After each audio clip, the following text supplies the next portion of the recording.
Hello friends, good evening. आज हम next class start करते हैं इसकी। उम्मीद करता हूँ कि आपको पिछली क्लास बहुत अच्छी समझ में आई होगी। उसमें मैंने बिल्कुल बेसिक लेवल से आपको सारी चीज़ें क्लियर करवाई थी।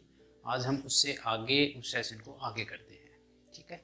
तो चलिए हम शुरू करते हैं वहीं से जहाँ से हमने पिछली वीडियो में छोड़ा था। मैंने आपको एक एग्जाम्पल दिया था, हिज इज योवर्स।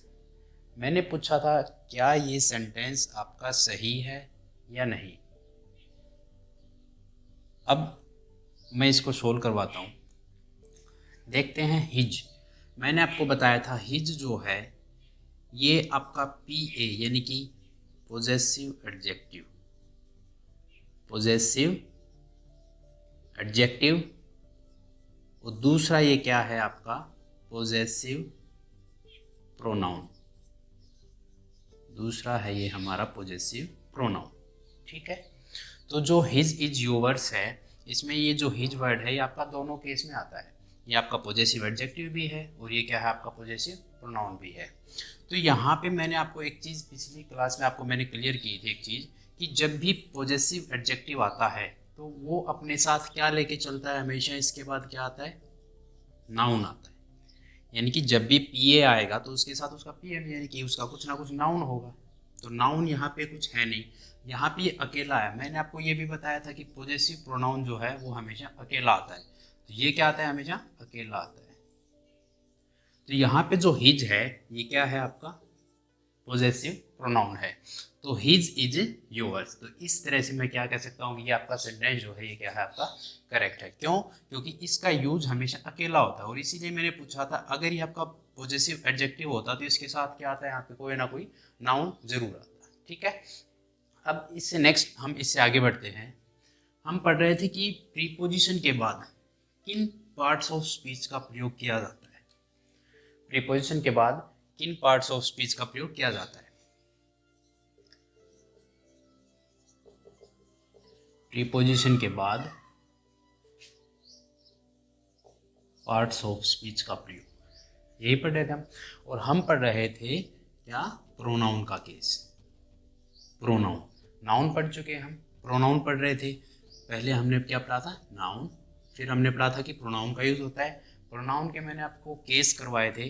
जो नंबर 1 पे जो केस था आपका सब्जेक्टिव, सब्जेक्टिव केस। तो प्रीपोजिशन के बाद प्रोनाउन के सब्जेक्टिव केस का यूज हम नहीं करते हैं। यूज करते हैं तो किस केस का करते हैं हम, ऑब्जेक्टिव केस का। किसका करते हैं हम, ऑब्जेक्टिव केस का। तीसरी बात मैंने आपको बताई थी possessive, possessive case. Possessive case में मैंने आपको क्या बताया है कि जब भी हम प्रीपोजिशन का यूज करेंगे, मैंने आपको बताया भी था कि जैसे 3-4 सेंटेंस दिए थे मैंने आपको, this book is of mine, मैंने आपको ये दिया था। तो मैंने आपको बताया था कि जो प्रीपोजिशन के बाद इनमें से जो केस यूज होता है, इसके 2 टाइप्स बताए थे मैंने आपको। एक होता है एडजेक्टिव और दूसरा होता है प्रोनाउन। दूसरा क्या होता है, प्रोनाउन होता है, ठीक है। तो जो यहाँ पे हमारा वर्ड है प्रोनाउन वाला, मैंने आपको बताया था कि प्रीपोजिशन के बाद पॉजेसिव केस का किसका इस्तेमाल होता है। तो यहाँ पे हम किसका इस्तेमाल करेंगे, पॉजेसिव केस के, पॉजेसिव प्रोनाउन का इस्तेमाल करेंगे। एडजेक्टिव क्या करता है, ये अपने साथ किसको लेके आता है, नाउन को लेके चलता है, ठीक है। हम यहाँ से नेक्स्ट क्लास में अभी नेक्स्ट करेंगे अभी हम, और वो केस है आपका रिफ्लेक्सिव केस। प्रोनाउन का नेक्स्ट केस क्या है, reflexive pronoun. Reflexive pronoun. Preposition के बाद प्रोनाउन के किस केस का हम प्रयोग कर सकते हैं, रिफ्लेक्सिव केस का प्रयोग हम करते हैं। अब ये रिफ्लेक्सिव केस क्या होता है, आपने पढ़े होंगे। जैसे मैंने आपको बताया था, पर्सन होते हैं हमारे 3 तरह के, आई वी, ये फर्स्ट पर्सन में आते हैं आपके, फर्स्ट पर्सन। उसके बाद सेकंड पर्सन आता है हमारा, सेकंड पे क्या आता है, यू आता है। और थर्ड पर्सन पे हमारे पास क्या आते हैं, ही, सी, इट एंड दे, और अन्य कोई नाम। हम प्रोनाउन पढ़ रहे हैं तो प्रोनाउन के केवल यही केस होते हैं, यही वर्ड होते हैं प्रोनाउन में। अब आई का रिफ्लेक्सिव प्रोनाउन क्या होता है, आई का क्या होता है, माई सेल्फ। आई का होता है माई सेल्फ, वी का क्या होता है, आवर सेल्व्स, वी का क्या होता है, आवर सेल्व्स। यू का होता है योर सेल्फ। अब आप सभी को पता है कि जो यू होता है ये सिंगुलर में भी यूज होता है और प्लूरल में भी यूज होता है, इसलिए इसका जो रिफ्लेक्सिव केस बनेगा वो योर सेल्फ भी सही है और योर सेल्व्स भी सही है, ये दोनों इसके केस सही हैं। नेक्स्ट आता है ही का क्या होता है, हिमसेल्फ, ही का रिफ्लेक्सिव केस क्या होता है, हिमसेल्फ। और सी का क्या होता है, हर सेल्फ, सी का होता है हर सेल्फ। इट का क्या होता है, इट सेल्फ, इट का क्या यूज होता है, इट सेल्फ। और दे का क्या होता है, देम सेल्व्स। एक चीज आप ध्यान रखना, हम सिंगुलर प्लूरल में आगे चल करके पढ़ेंगे कि जैसे माई सेल्फ है, ये सेल्फ का प्लूरल क्या होता है, सेल्व्स होता है, ठीक है। तो आई का क्या बन जाएगा, माई सेल्फ। तो ये जो माई सेल्फ वाले जितने भी वर्ड्स हैं इसमें वो किसके लिए यूज किए जाते हैं, एक तो ये हो गया माई सेल्फ, फिर योर सेल्फ, फिर हिम सेल्फ, हर सेल्फ और इट सेल्फ। ये सेल्फ वाले केस आपके किस में यूज होते हैं, ये सिंगुलर के लिए यूज होते हैं। किसके लिए यूज होते हैं, ये सिंगुलर के लिए। और जो सेल्व्स वाले केस है ये आपके किसके लिए यूज होते हैं, ये हमारे प्लूरल के लिए यूज होते हैं, ठीक है। तो रिफ्लेक्सिव प्रोनाउन के केस आप सभी को समझ में आ गए होंगे। इससे आगे हम इसी के एक दो एग्जाम्पल, या फिर मैं आपको वैसे बता देता हूँ एक एग्जाम्पल बताता हूँ इसके लिए आपको।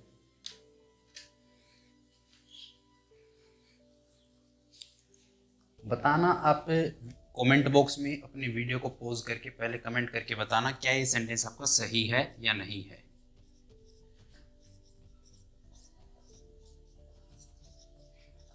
Take care of yourself, take care of yourself, take care of yourself, yourself pronoun का कौन सा केस है, रिफ्लेक्सिव केस है। अब रिफ्लेक्सिव प्रोनाउन है, मैंने आपको बताया है कि प्रीपोजिशन के बाद हम प्रोनाउन के किस केस का प्रयोग कर सकते हैं, पीछे जो पढ़े हैं वो अलग है, ये कौन सा है, रिफ्लेक्सिव प्रोनाउन। तो हम प्रीपोजिशन के बाद किसका यूज कर रहे हैं यहाँ पे, रिफ्लेक्सिव प्रोनाउन का। तो रिफ्लेक्सिव प्रोनाउन का यूज होता है। एक सबसे इंपॉर्टेंट चीज आपको हमेशा याद रखनी है इंग्लिश ग्रामर में, नोट करके आप इसको नोट करके लिख देंगे, अपनी कॉपी पेन उठा करके उसमें लिख देना, अपनी कॉपी में नोट करना कि पूरी की पूरी इंग्लिश में, पूरी की पूरी इंग्लिश में केवल V1 एक ऐसी वर्ब है जिसके पास सेंटेंस को शुरू करने की अक्षमता है। केवल V1 ही क्या है,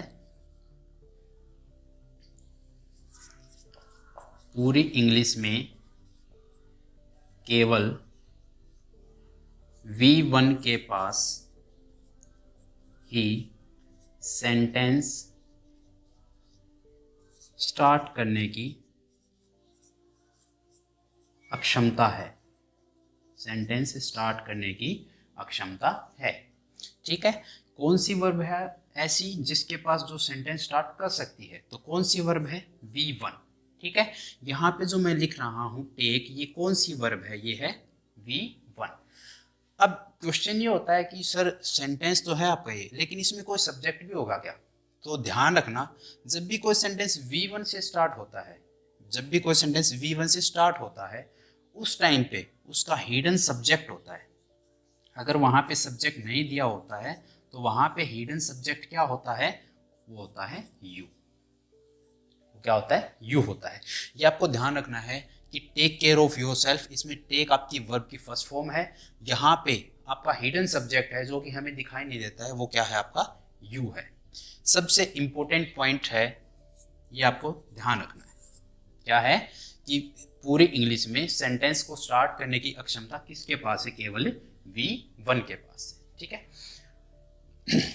अब हमने जो प्रोनाउन के केस पढ़े हैं या फिर हमने जो रिफ्लेक्सिव प्रोनाउन पढ़ा है, इसके लिए मैं आपको 3-4 एग्जाम्पल देता हूँ, आपको वो सोल्व करने हैं कि वो सही हैं, कहाँ पे उनमें क्या गलती है। हम इसके 3-4 एग्जाम्पल लेते हैं। जैसे number 1, we did it ourself, we did it ourself. Sentence को ध्यान से पढ़ना आपने, we did it ourself, note करते रहना इनको साथ ही साथ। नेक्स्ट सेंटेंस है they have finished they have finished it, they have finished it themselves, they have finished it themselves। Note कर लेना इसको भी। नेक्स्ट तीसरा एग्जाम्पल है you have done it yourself, you have done it yourself। Number 4 पे जो example है वो है you have done it yourself, you have done it yourself, you have done it yourself। Next एक नंबर 5 पे और नोट कर देते हैं, 5वां एग्जाम्पल।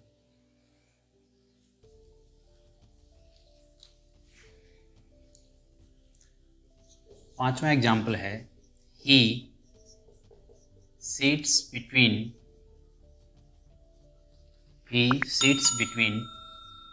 I and you। ये 5 एग्जाम्पल हैं, ये आपके इसी जो मैंने आपको पीछे करवाया है उसी के ऊपर बेस्ड है। पहला एग्जाम्पल है we did it ourselves, they have finished it themselves. Number 3 है you have done it yourself या फिर you have done it yourself. 5वां सेंटेंस आपके पास ही sits between I and you. First question, आप वीडियो को पॉज करके एक बार इनको सोल्व करके देखेंगे अपनी कॉपी में, फिर मैं आपको सोल्व करवाता हूँ, आप उसका सॉल्यूशन देखेंगे क्या वो सही है या नहीं है। First sentence we did it ourself, मैंने आपको रिफ्लेक्सिव केस बताया अभी के अभी। तो जो वी का जो रिफ्लेक्सिव केस होता है, रिफ्लेक्सिव प्रोनाउन होता है, वी का क्या होता है अवर सेल्फ होता है। तो अवर सेल्फ तो होता ही नहीं है, तो यहाँ पे गलती क्या है हमारे पास, अवर सेल्फ गलत है, यहाँ पे सही क्या होगा अवर सेल्फ। अवर सेल्फ यहाँ पे सही होगा और अवर सेल्फ यहाँ पे गलत है। नेक्स्ट है they have finished it themself, same situation जैसे मैंने आपको बताया था, दे का रिफ्लेक्सिव प्रोनाउन क्या होता है देमसेल्फ नहीं होता है, क्या होता है देमसेल्फ। देमसेल्फ यहाँ पे सही है, ठीक है। नेक्स्ट है तीसरा sentence you have done it yourself, you have done it yourself.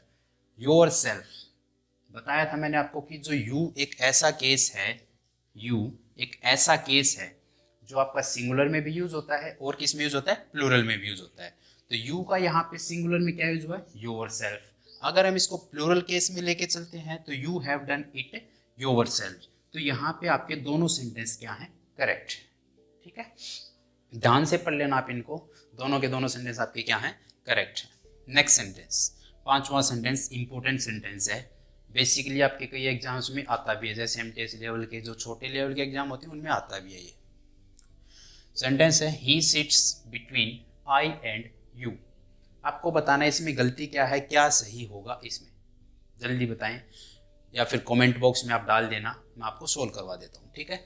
He sits between I and you, यहाँ पे आप जानते हो ही क्या है आपका सब्जेक्ट है, सब्जेक्ट में क्या है प्रोनाउन है, ठीक है।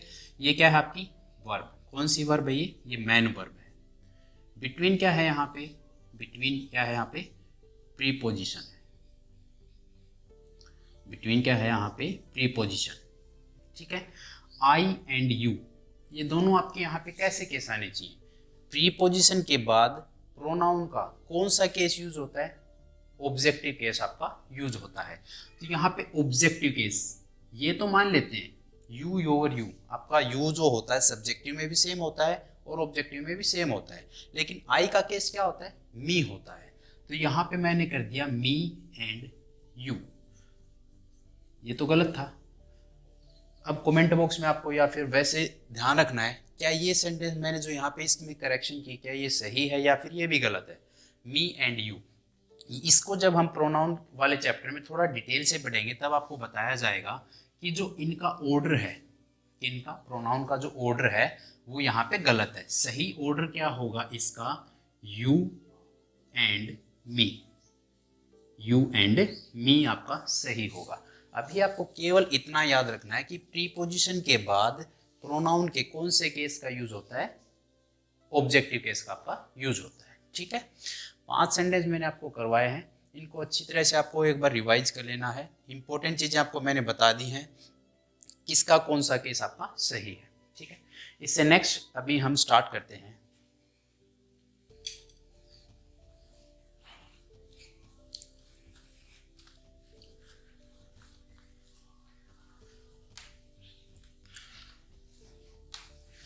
नेक्स्ट है प्रीपोजिशन के बाद पीओएस पढ़ रहे हमने पढ़ा है, यहाँ पे नाउन पढ़ा है, फिर हमने क्या पढ़ा है, प्रोनाउन पढ़ा है। ठीक है, दोनों कंप्लीट हो चुके हैं हमारे। इसके बाद आता है एडजेक्टिव।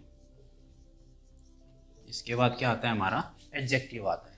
हम पढ़ रहे हैं कि प्रीपोजिशन के बाद जो पार्ट ऑफ स्पीच यूज होते हैं, तो आपका कौन सा केस है यहाँ पे, एडजेक्टिव। हम देखते हैं कि क्या आपका प्रीपोजिशन के बाद एडजेक्टिव का यूज हो सकता है या नहीं हो सकता है। तो हम क्या कहेंगे कि प्रीपोजिशन के बाद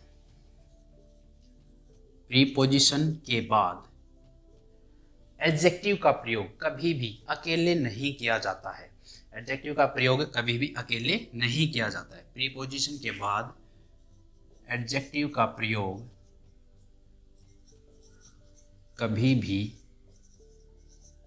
अकेले नहीं होता है। प्रीपोजिशन के बाद एडजेक्टिव का प्रयोग कभी भी अकेले नहीं होता है। तो अकेले नहीं होता है, तो प्रीपोजिशन के बाद क्या ऐसी चीज आए कि हम एडजेक्टिव का यूज कर सकते हैं। तो आपको ध्यान रखना है, अकेले अगर यूज होगा किसका, अगर प्रीपोजिशन के बाद एडजेक्टिव का प्रयोग करना है तो आपको किसका यूज करना पड़ेगा, आपको नाउन का यूज करना पड़ेगा। मैंने आपको कहा प्रीपोजिशन के बाद एडजेक्टिव का प्रयोग कभी भी अकेले नहीं होता है। अगर आएगा, अगर एडजेक्टिव आएगा तो वह नाउन के साथ आएगा, तो वह नाउन के साथ आएगा। बेसिक पॉइंट है ये भी आपका कि प्रीपोजिशन के बाद एडजेक्टिव का प्रयोग कभी भी अकेले नहीं होता है। अगर आपको प्रीपोजिशन के बाद एडजेक्टिव का यूज करना है तो हमें किसका यूज करना पड़ेगा, नाउन का यूज आपको करना पड़ेगा। ठीक है, अभी मैं एक एग्जांपल के जरिए आपको समझाने की कोशिश करता हूं। एक सिंपल सा सेंटेंस है, the poor are helped by rich. The poor are helped by rich. Sentence है आपका कि भाई अमीरों के द्वारा गरीबों की मदद की जाती है। ठीक है, द पुअर यहाँ पे क्या है, आपका एडजेक्टिव है। इस पॉइंट को थोड़ा ध्यान से समझना आपने। द पुअर आर हेल्प्ड, तो पुअर यहाँ पे क्या है, एडजेक्टिव है। एक और एडजेक्टिव यहाँ पे क्या है, रिच। एक और एडजेक्टिव यहाँ पे क्या है, रिच है। The poor are helped by rich. आपको एक इंपॉर्टेंट चीज यहाँ पे नोट करनी है कि D plus article D plus adjective, article D plus adjective का प्रयोग यहाँ पे किसके रूप में होता है। अभी मैं आपसे पहले ये पूछता हूँ कि क्या ये सेंटेंस सही है या नहीं है। The poor are helped by rich, sentence सही है गलत है। तो मैं आपका आंसर बताना चाहूँगा आपको कि ये सेंटेंस आपका गलत है। ये सेंटेंस हमारा क्या है, यहाँ पे गलत है। अगर इसको मुझे सही करना हो तो मैं इसको कैसे सही करूँगा। मैंने आपको बताया है कि प्रीपोजिशन के बाद एडजेक्टिव कभी भी अकेले नहीं आता है। अगर आपका एडजेक्टिव यूज करना है तो हम किसका यूज करेंगे, उसके साथ नाउन का यूज करेंगे। अब मैं यहाँ पे आपको बाय रिच पीपल ना दे करके, क्योंकि रिच कौन होता है, पीपल ही तो होता है। ठीक है, तो यहाँ पे पीपल का यूज ना करके मैं यहाँ पे लिख देता हूँ by the rich, by the rich. तब आपका ये सेंटेंस क्या हो जाएगा, सही हो जाएगा। ठीक है, इसके पीछे आपको लॉजिक ध्यान रखना है कि जब भी आर्टिकल दी प्लस एडजेक्टिव का यूज किया जाता है तो वह किस रूप में कन्वर्ट हो जाता है, वो हो जाता है आपका प्लूरल काउंटेबल नाउन के रूप में आपका क्या हो जाता है, वो कन्वर्ट हो जाता है। यानी कि जब भी हम दी के साथ एडजेक्टिव का यूज करते हैं तो वो आपका क्या बन जाता है, प्लूरल, ऊपर से काउंटेबल, और फिर क्या बन जाता है, नाउन बन जाता है। तो मैंने आपको बताया ना कि भाई प्रीपोजिशन के बाद यदि आपको एडजेक्टिव का यूज करना तो किसका यूज करना पड़ेगा, नाउन का। तो मैं यहाँ पे बाय द रिच लिख देता हूँ। तो द रिच लिखने से पूरा का पूरा क्या बन जाता है, रिच पीपल बन जाता है। ठीक है, तो यहाँ पे आपको ध्यान रखना है, ये द प्लस एडजेक्टिव क्या बन जाता है, प्लूरल काउंटेबल नाउन। ठीक है, इस पॉइंट को आप इंपोर्टेंट करके याद रख लेना, नोट भी करते रहना। ठीक है, नेक्स्ट हम पढ़ते हैं, अभी हम केवल बेसिक पॉइंट पढ़ रहे हैं, ज़्यादा डिटेल्स में हम अगले, जब हम आपके चैप्टर करवाएंगे अगली क्लासों में, वहाँ पे इनको डिस्कस करेंगे। ठीक है, नेक्स्ट है, यहाँ पे हम पढ़ चुके हैं नाउन का यूज़, प्रोनाउन का यूज़ और एडजेक्टिव का यूज़। ठीक है, इसके बाद आपको नेक्स्ट ध्यान रखना है कि प्रीपोजिशन के बाद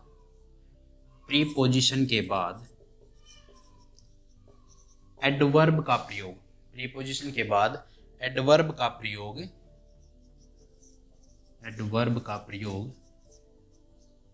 अकेले नहीं होता है। ठीक है, जब एडजेक्टिव का यूज अकेला नहीं होगा तो एडवर्ब का भी यूज तो अकेला नहीं होगा। ठीक है, तो नेक्स्ट आपको पॉइंट क्या याद रखना है, प्रीपोजिशन के बाद किसका प्रयोग अकेले नहीं होता है, एडवर्ब का। ठीक है, अब एडवर्ब के बाद में हम पढ़ते हैं प्रीपोजिशन के बाद वर्ब की किस फॉर्म का यूज, वर्ब की किस फॉर्म या टाइप का यूज किया जाता है, वर्ब की किस फॉर्म या टाइप का यूज किया जाता है। यहाँ पे वर्ब की फॉर्म का मतलब है V1, V2, V3, V4 और V5। ये हम 5 तरह के वर्ब्स की टाइप, वर्ब्स की फॉर्म हम पढ़ते हैं। V1 क्या होती है, सिंपल V1 जैसे टेक। ठीक है, बिना S या ES वाली जो होती है आपकी, वो क्या होती है, V1 में मानते हैं। और S या ES वाली किस में मानते हैं हम, वर्ब की 5th फॉर्म में। ठीक है, वर्ब की 2nd फॉर्म आप जानते हैं, जैसे टेक, टुक, टेकन, टेक, टुक, टेकन। ठीक है, वर्ब की 3rd फॉर्म मैंने आपको बताया टेकन, और वर्ब की 4th फॉर्म क्या होती है, taking.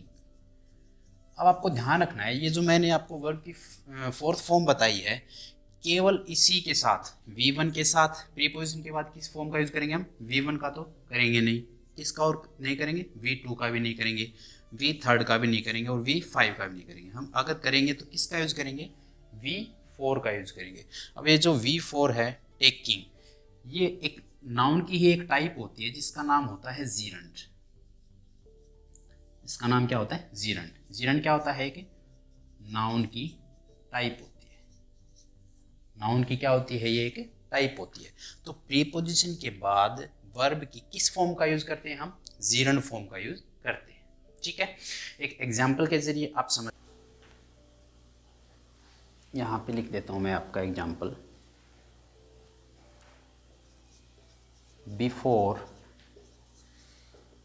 Going there, before going there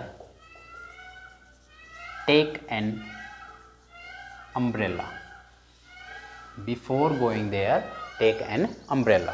ठीक है, बिफोर गोइंग देयर, मैंने आपको क्या बताया कि प्रीपोजिशन के बाद, बिफोर क्या है यहाँ पे, प्रीपोजिशन है, प्रीपोजिशन के बाद वर्ब की किस फॉर्म का यूज़ हम करते हैं, तो किस फॉर्म का यूज़ करेंगे हम, जीरंड फॉर्म का यूज़ करेंगे। और यहाँ पे आपकी जीरंड फॉर्म क्या है, ING वाली, गोइंग। अब आपको ये चीज़ ध्यान रखनी है, एक ING लगता है आपका हेल्पिंग वर्ब में भी, जैसे जब भी हम इज MR के साथ, इज MR और वाज वर, इज MR और वाज वर, यदि इनके बाद हम V1 प्लस ING का यूज़ करते हैं, तब आपका ये क्या होता है, ये मैन वर्ब होता है। ठीक है, अगर ये ING वाली फॉर्म आपकी अकेले आती है, तब इसका नाम क्या होता है, जीरंड होता है, तब इसका नाम क्या होता है आपका, जीरंड होता है। ठीक है, अब नेक्स्ट हम स्टार्ट करते हैं,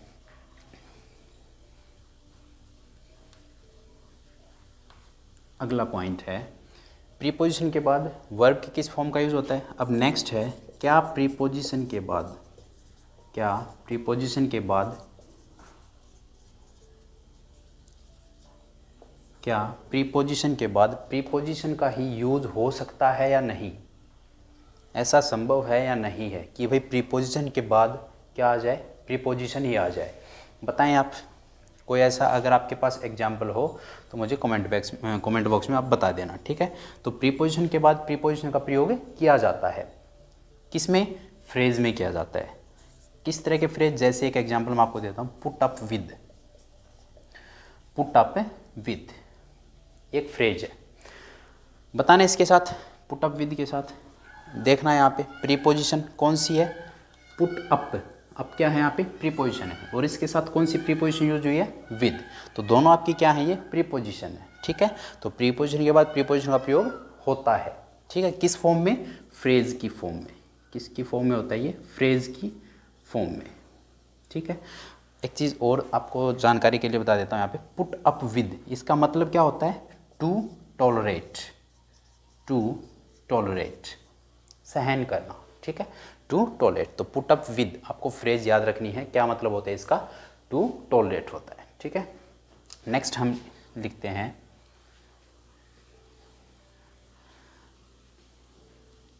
अभी इस चैप्टर का एक बेहतरीन टॉपिक आपके सामने आता है, नाउन प्रोनाउन वगैरह, वर्ब, एडजेक्टिव, एडवर्ब, प्रीपोजिशन हम पढ़ चुके हैं।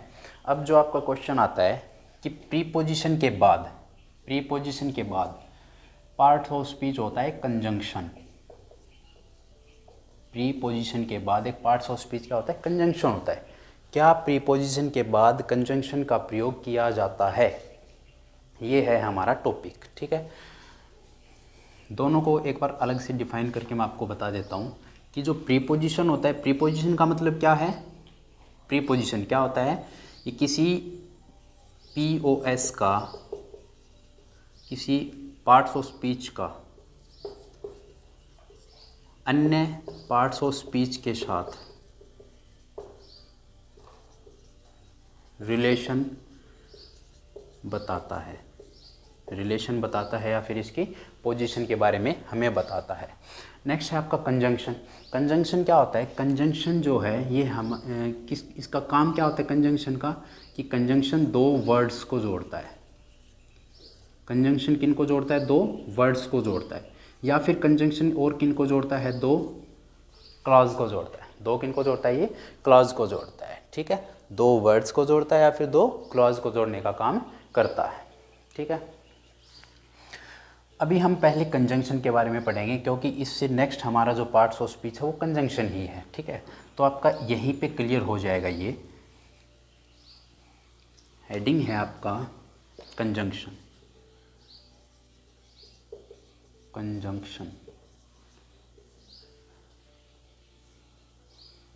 कंजंक्शन के बारे में मैंने आपको बताया कि ये किन को जोड़ता है, ये दो वर्ड्स को जोड़ता है या फिर दो क्लॉज को जोड़ता है।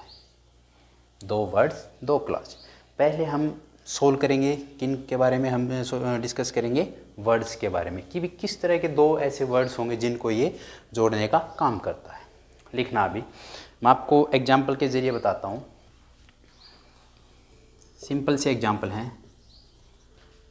Ram and Mohan are friends. Ram and Mohan are friends. आप नोट करते रहना इनको साथ के साथ।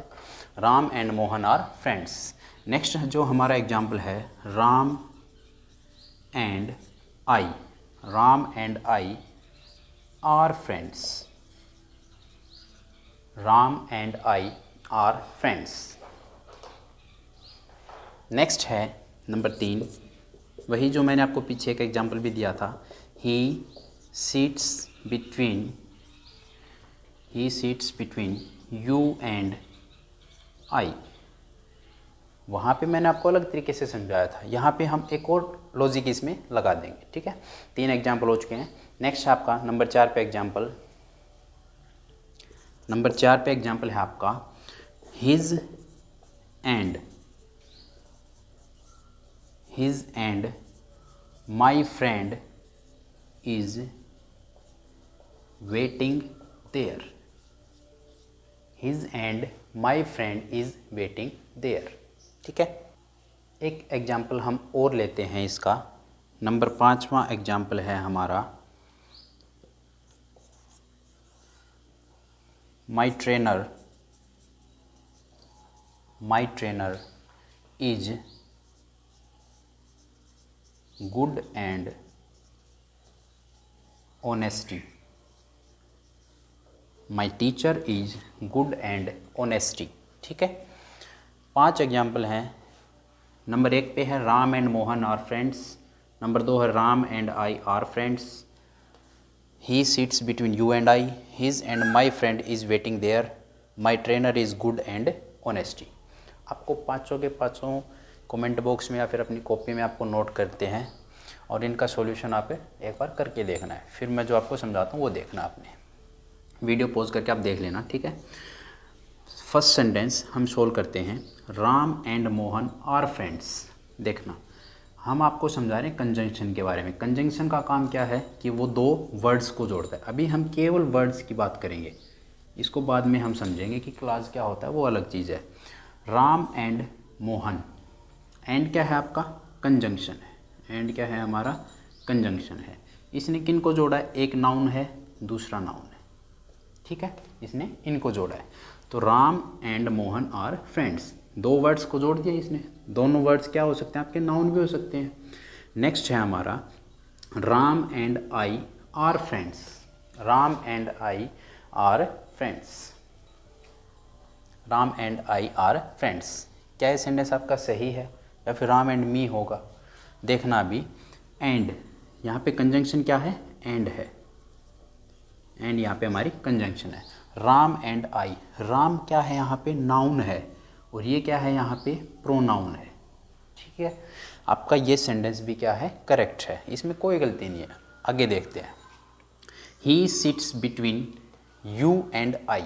यहाँ पे हमारी कंजंक्शन क्या है, एंड, ठीक है। ये हमारा क्या है, प्रोनाउन है और ये भी क्या है हमारा प्रोनाउन है, ठीक है। लेकिन ये सेंटेंस आपका गलत है, क्योंकि मैंने आपको पीछे बताया था किसके हिसाब से गलत है। ये प्रीपोजिशन के हिसाब से ये सेंटेंस आपका गलत है। गलत क्यों है कि भाई प्रीपोजिशन के बाद पॉजेसिव जो प्रोनाउन होता है, प्रोनाउन के कौन से केस का यूज़ करते हैं हम, ऑब्जेक्टिव केस का यूज़ करते हैं। तो यहाँ पे आई की बजाय क्या सही रहेगा, यहाँ पे मी सही रहेगा, ना कि आई, ठीक है। नेक्स्ट सेंटेंस है, his and my friend is waiting there. यहाँ पे मैं आपसे एक क्वेश्चन पूछता हूँ कि जो हिज है और माई है, हिज और माई, ये पॉजेसिव के केस हैं। आपको बताने कमेंट बॉक्स में कि ये एडजेक्टिव हैं या पॉजेसिव के प्रोनाउन हैं। तो जो हिज है ये कौन सा केस है, आपने मतलब आपने पीछे पढ़ा भी था कि जो पॉजेसिव एडजेक्टिव होता है, यहाँ पे बताता हूँ मैं एक बार। पॉजेसिव एडजेक्टिव और एक होता है प्रोनाउन, यानी कि पी ए और पॉजेसिव प्रोनाउन यानी कि पी पी, ठीक है। इनमें से अकेले किन का यूज़ होता है, तो जो पॉजेसिव प्रोनाउन है ये हमेशा कैसा आता है, ये अकेले यूज़ होता है। पी ए आपका कभी भी अकेले नहीं आएगा, इसके साथ किसका यूज़ होगा, नाउन का यूज़ होगा। इस सेंटेंस में हम देखते हैं ये आपके क्या है, पॉजेसिव प्रोनाउन है, दोनों के दोनों। ये हमारा क्या है, नाउन है, ये वर्ब हो गई और आगे आपका देयर हो गया, ठीक है। तो हिज एंड माई फ्रेंड, अब ये जो फ्रेंड है ये नाउन है, इसको छोड़ दीजिए एक बार, ये बताना माई फ्रेंड, तो ये हम कहेंगे पॉजेसिव है, इसके साथ इसका नाउन है, तो नाउन किसके साथ आता है आपका, पी ए के साथ आता है। तो माई आपका क्या हो गया, ये पी ए हो गया, मतलब पॉजेसिव एडजेक्टिव। अब इस सेंटेंस को जब आप पढ़ेंगे तो मैंने आपको बताया कि जो कंजंक्शन होता है वो दो वर्ड्स को जोड़ने का काम करता है, यानी कि इस कंजंक्शन ने, ये जो कंजंक्शन है आपका, इसने दो वर्ड्स को जोड़ने का काम किया है। कौन से दो वर्ड्स हैं, हिज और माई, हिज और माई, ठीक है। तो ये अगर आपका पी ए है तो ये भी क्या होना चाहिए, पी ए होना चाहिए, ठीक है। होना क्यों चाहिए, आपको अच्छी तरीके से आपको लिख लेनी है ये बात है। दो वर्ड्स, मैंने आपको दो वर्ड्स बताए ना, तो दो वर्ड्स के साथ आप ब्रैकेट में लिख देना कि कंजंक्शन सिमिलर केस या सिमिलर पार्ट्स ऑफ स्पीच के दो वर्ड्स को जोड़ने का काम करता है। जो कंजंक्शन होता है वो दो वर्ड्स को जोड़ने का काम करता है, आप जानते हैं। लेकिन दोनों वर्ड्स अलग अलग नहीं होने चाहिए, वो कैसे होने चाहिए, एक जैसे होने चाहिए। जैसे उनका केस क्या होना चाहिए, सिमिलर केस होना चाहिए, या फिर उनका पार्ट्स ऑफ स्पीच क्या होना चाहिए, सेम होना चाहिए। अब यहाँ पे देखना, पार्ट्स ऑफ स्पीच सेम है, नाउन और प्रोनाउन, या तो उनका सिमिलर पार्ट्स ऑफ स्पीच हो या फिर उनके पास क्या हो, सिमिलर केस हो। एक चीज़ ज़रूरी है इनमें से। तो फर्स्ट सेंटेंस जो है आपका क्या हो गया, सिमिलर केस है, सिमिलर केस नहीं sorry similar parts of speech है, ये भी नाउन है और ये भी नाउन है। इसमें देखना राम एंड आई, एक नाउन हो गया, दूसरा क्या हो गया, प्रोनाउन हो गया। अब ये सिचुएशन तो इसके अकॉर्डिंग नहीं है कि सिमिलर पार्ट्स ऑफ स्पीच आपका हो, लेकिन ऐसा ज़रूरी नहीं है। यहाँ पे देखते हैं हम, सिमिलर केस देख लेना एक बार। ये कौन सा केस है, ये आपका सब्जेक्टिव केस है, और ये भी कौन सा केस है आपका, सब्जेक्टिव केस है। तो इसी हिसाब से मैं क्या कहता हूँ कि जो एंड कंजंक्शन है या फिर जो कंजंक्शन है वो दो सिमिलर केस को जोड़ने का भी काम करती है। नेक्स्ट है ही सिट्स बिटवीन यू एंड आई। यहाँ पे भी आपके केस कैसे होने चाहिए, सेम होने चाहिए, या फिर सेम पार्ट्स ऑफ स्पीच होने चाहिए। अब पार्ट्स ऑफ स्पीच तो आपका सेम है, लेकिन आपका केस सही नहीं है। केस सही कौन सा होगा यहाँ पे आपका ऑब्जेक्टिव केस है, तो ये भी कौन सा केस होना चाहिए, ऑब्जेक्टिव केस होना चाहिए। एक ही सेंटेंस में दो रूल लगते हैं या फिर दो लॉजिक लगते हैं। दूसरा लॉजिक क्या है कि प्रीपोजिशन के बाद हमेशा प्रोनाउन के कौन से केस का यूज होता है, ऑब्जेक्टिव केस का यूज होता है। नेक्स्ट है his and my friend is waiting there. अब यहाँ पे माई के साथ तो इसका नाउन है, लेकिन आप सेंटेंस पढ़ोगे तो ये जो फ्रेंड है ना, ये फ्रेंड ये हिज का भी है और किसका है, माई का भी है। तो ये नाउन जो है ये यहाँ पे हिज के लिए भी आया है और किसके लिए आया है, माई के लिए भी आया है। तो जो एंड है, ये एंड आपकी कंजंक्शन है। कंजंक्शन आपके सिमिलर केस या सिमिलर पार्ट्स ऑफ स्पीच को जोड़ने का काम करता है। तो सिमिलर पार्ट्स ऑफ स्पीच कौन सा है इसमें ये आपका अगर पॉजेसिव एडजेक्टिव है, क्योंकि इसके साथ नाउन आया हुआ है, तो ये भी क्या है आपका पॉजेसिव एडजेक्टिव है। ठीक है।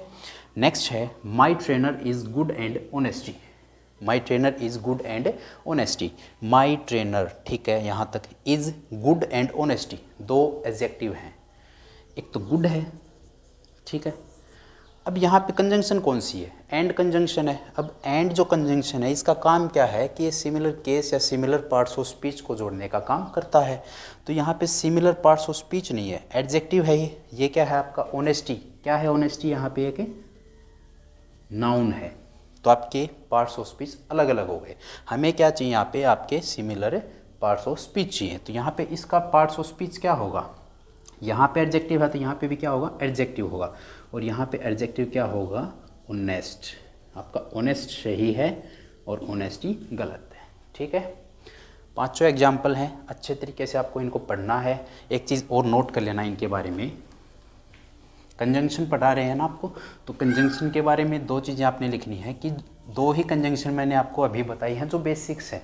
बेसिक में एंड और ये एंड और ये दो आपकी कंजंक्शन हैं, और इनको हम किस नाम से जानते हैं, ये जो कंजंक्शन है इनका नाम होता है कोरिलेटिव कंजंक्शन। ये क्या है हमारी, कोरिलेटिव कंजंक्शन। अब ये जो कोरिलेटिव कंजंक्शन है इनका काम क्या होता है, सिमिलर केस या फिर सिमिलर पार्ट्स ऑफ स्पीच को जोड़ने का काम करती हैं। तो आपको बस एक ही बात याद रखनी है कि ये जो कोरिलेटिव कंजंक्शन है एंड और, ये दोनों क्या काम करती हैं, या तो आपका केस सिमिलर होना चाहिए या फिर आपका पार्ट्स ऑफ स्पीच सेम होना चाहिए, उन दोनों को जोड़ने का काम करती है। ठीक है। तो अगर आपका सेंटेंस इम्प्रूवमेंट है, एरर है, फिल इन द ब्लैंक्स है, कुछ भी हो, आपको ये पॉइंट, बेसिक पॉइंट आपको याद रखना है कि ये कोरिलेटिव कंजंक्शन है और ये हमेशा सिमिलर पार्ट्स ऑफ स्पीच को जोड़ने का काम करता है। ठीक है। ये था आपका दो वर्ड्स को जोड़ने का काम। ठीक है। नेक्स्ट हम पढ़ते हैं दो क्लॉज को जोड़ने का काम। दो क्लॉज को जोड़ने का काम।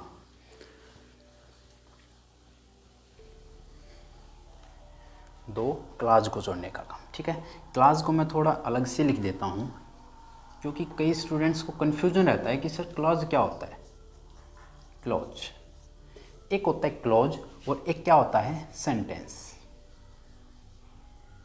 एक होता है सेंटेंस, एक क्या होता है क्लॉज और दूसरा क्या होता है, सेंटेंस होता है। आपको बताने हैं कि क्लॉज और सेंटेंस में क्या समानता है, दोनों में समानता क्या है, दोनों में समानता क्या है।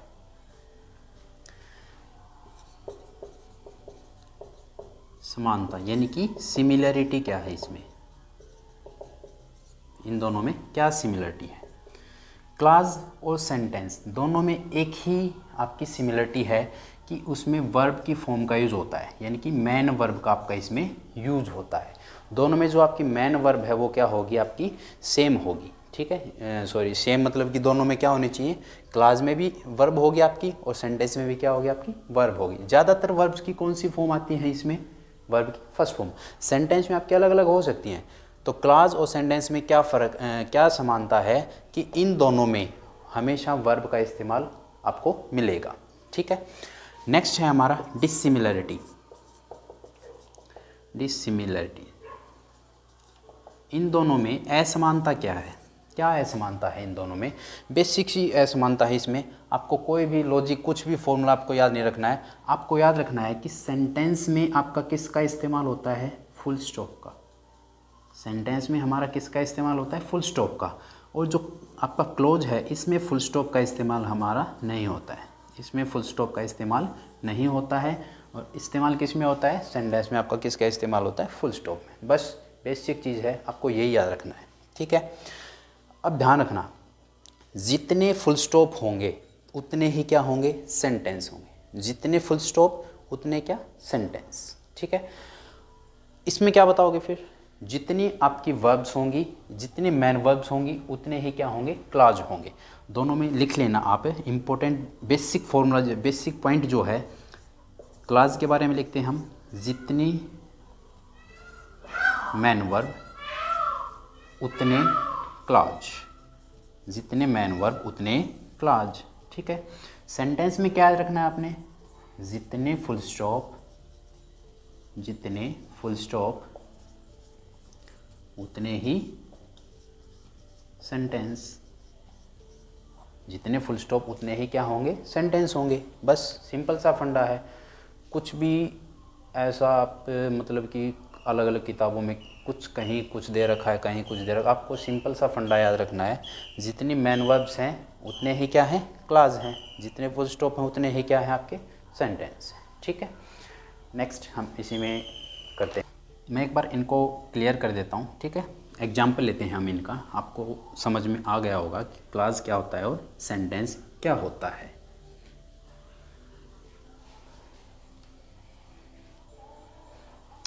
पहला सेंटेंस या फिर पहला मैं आपका एग्जाम्पल लिखता हूँ, डू।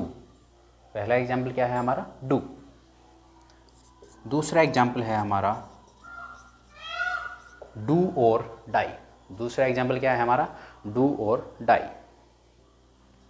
डू और डाई, डू और डाई। ठीक है, फर्स्ट डू, मैं आपसे पूछता हूँ, क्या ये एक क्लॉज है या फिर एक सेंटेंस है? क्या है ये? देखो, क्लॉज में मैंने आपको क्या बताया कि उसमें फुल स्टॉप नहीं होता है, इसमें फुल स्टॉप है। दोनों में एक चीज़ सिमिलर होती है, वो होती है मैन वर्ब। अब ये आपकी मैन वर्ब तो है, ये क्या है? हमारी मैन वर्ब है। मैन वर्ब भी है और फुल स्टॉप भी है। अगर क्लॉज होता तो फुल स्टॉप नहीं मिलता आपको। तो अभी ये क्या है? यहाँ पे आपका सेंटेंस है। और मैंने आपको पिछले मतलब थोड़ी देर पहले एक बात बताई थी इम्पोर्टेंट नोट करके, कि पूरी इंग्लिश ग्रामर में केवल एक ही वर्ब की ऐसी फॉर्म है जिसके पास सेंटेंस को शुरुआत करने की अक्षमता होती है, और वो वर्ब कौन सी होती है? हमारी V1। तो केवल V1 के पास सेंटेंस को स्टार्ट करने की अक्षमता है। यहाँ पे आपसे कोई पूछ ले कि सब्जेक्ट क्या है, मैंने आपको बताया ना, जब भी सेंटेंस V1 से स्टार्ट हो तो उसका हमेशा एक हिडन सब्जेक्ट होता है। क्या होता है उसमें? आपका एक हिडन सब्जेक्ट होता है, जो कि क्या होता है? यू। तो यहाँ पे हमारा हिडन सब्जेक्ट क्या है? यू है। ठीक है, नेक्स्ट जो है हमारा डू और डाई। डू और डाई, ये आपकी क्या है? V1। ये क्या है? हमारी V1। ठीक है, दोनों क्या है? V1। यहाँ पे वर्ब कितनी है? 2 हैं, मतलब क्लास 2 हो गए। क्या यहाँ पे 2 क्लास हैं? हम इसको क्लास नहीं कहेंगे। क्यों? क्योंकि इसमें किसका यूज हुआ है? इसमें फुल स्टॉप का यूज हुआ है। ठीक है, तो ये आपका एक सेंटेंस है, और सेंटेंस में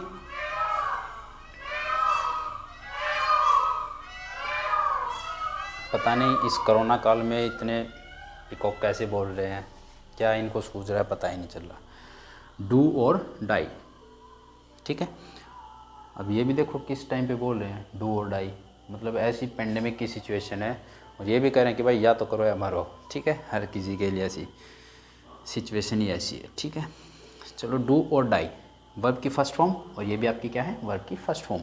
मैंने आपको बताया था 2, आपको मैंने कंजंक्शन बताई थी। अब ये दोनों आपके क्या हैं? V1 है और V1। ये भी वर्ब है, ये भी वर्ब है। केस भी सिमिलर है ना, सॉरी, पार्ट्स ऑफ स्पीच आपका सिमिलर है। ये भी वर्ब है और ये भी क्या है? वर्ब है। यानी कि आपका क्या है? ये सिमिलर POS। अब ये सिमिलर पार्ट्स ऑफ स्पीच है, तो ये हमारी क्या हो गई यहाँ पे कंजंक्शन हो गई। ये क्या हो गया हमारी कंजंक्शन हो गई। ठीक है, नेक्स्ट। हाँ, एक चीज़ और नोट कर लेना यहाँ पे कि कंजंक्शन दो क्लॉज को भी जोड़ने का काम करता है। कंजंक्शन दो क्लॉज को भी जोड़ने का काम करता है, ना कि दो सेंटेंस को। ठीक है, ये दो सेंटेंस को नहीं जोड़ेगा, वो भी लिख देता हूँ मैं यहाँ पे, ना कि दो सेंटेंस को। अब सेंटेंस को कैसे नहीं जोड़ेगा, क्योंकि सेंटेंस में तो क्या आता है आपका फुल स्टॉप आता है।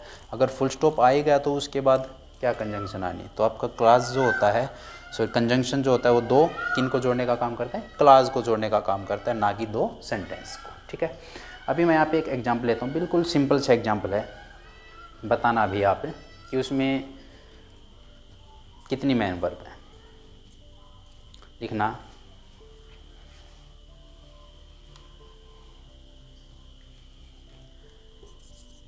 he met with an accident.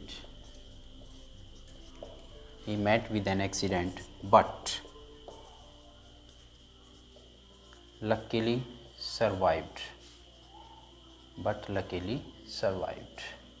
He met with an accident, but luckily survived.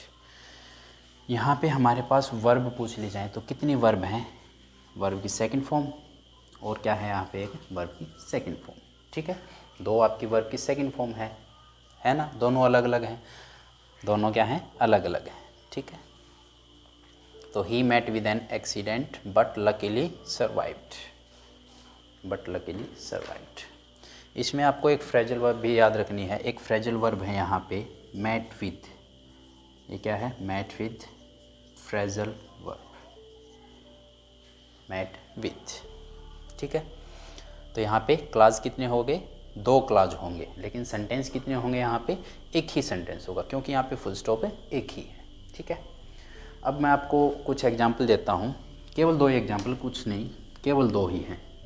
आपको बताना है उनमें कि मैं जो पूछता हूँ कि ये वर्ड्स क्या है इसमें। फर्स्ट सेंटेंस है we should brush our teeth. We should brush our teeth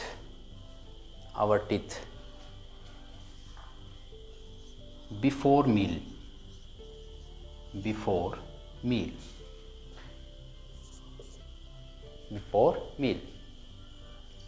ठीक है, नेक्स्ट दूसरा एग्जाम्पल है बिफोर गोइंग देयर, सेम पीछे वाला example, take an umbrella. Before going there take an umbrella. आपको कमेंट बॉक्स में इनका जवाब देना है, मैं यहाँ पे आपको नहीं करवाऊँगा क्योंकि आज की क्लास में यहीं पे स्टॉप करता हूँ। ठीक है, आपको बताना है कि इन दोनों सेंटेंसेस में जो बिफोर वर्ड दे रखा है वो क्या चीज़ है, प्रीपोजिशन है या फिर कुछ और वर्ड्स है, कंजंक्शन है, क्या है वो आपको बताना है। ठीक है, बिफोर आपको बताना है कि यहाँ पे बिफोर क्या है, यह आपका होमवर्क है। कमेंट बॉक्स में ज़रूर इनका आंसर दें। पिछली वीडियो में मैंने देखा कि अभी तक किसी ने भी उन क्वेश्चंस का आंसर नहीं दिया था, तो उम्मीद करता हूँ कि इस वीडियो में आप अच्छे तरीके से इनका आंसर मुझे कमेंट बॉक्स में बताएंगे। ठीक है, अगर आपको ये वीडियो अच्छी लगे तो इसको लाइक करना, शेयर करना, सब्सक्राइब करना हमारे चैनल को। आगे ऐसे ही मतलब बेहद एक इंटरेस्टिंग टॉपिक के साथ आपकी वीडियोज़ आती रहेंगी। ठीक है, चलिए अभी, थैंक यू वेरी मच।